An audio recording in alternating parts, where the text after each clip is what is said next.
The Sackler name has fallen, at least at one institution, though not far enough. Last week, Tufts University became the first to physically remove it from its buildings and joined several others, such as Yale and Columbia, in no longer accepting donations from the family.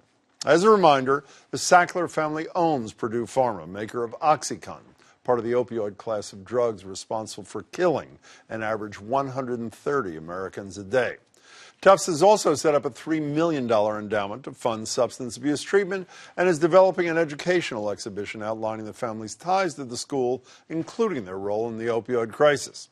A few miles away, Harvard's president, Larry Bacow, told the school's newspaper, The Crimson, that the university would not remove the name due to, quote, legal and contractual considerations, also noting that the donations came before the company developed OxyContin. Tell that to the families who have lost someone to the Sackler's callous, self-enriching behavior.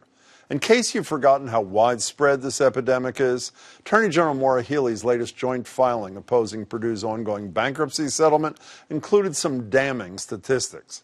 At least 53 Massachusetts residents who were prescribed OxyContin in the last decade died of an opioid-related overdose in the first half of this year alone. It's an average of 2 deaths per week.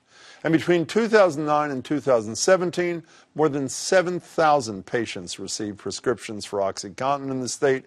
At least 140 have since died of an overdose. Then there's last week's New York Times interactive story on Ohio's Minford High School class of 2000. They were freshmen when OxyContin hit the market, and here are just a couple of their stories. Jonathan Witt said he noticed pills coming into the school when he was just 15. He told himself he would never do them, but by age 19, he was, quote, looking in every medicine cabinet and bathroom, and as quickly as he got addicted, all of his close friends turned into drug addicts.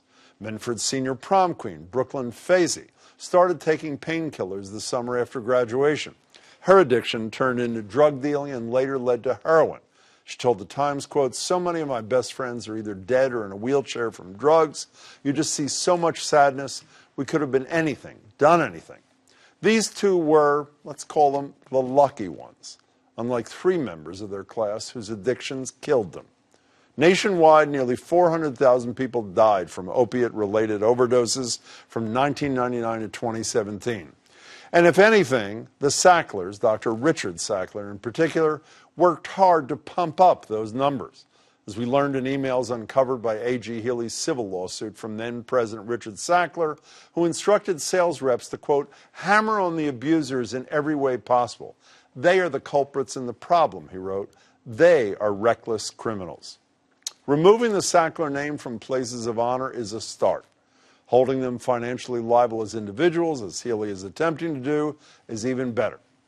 But they knew the damage the drug was doing and didn't even consider stopping. Orange jumpsuits are the only punishment that fits the crime.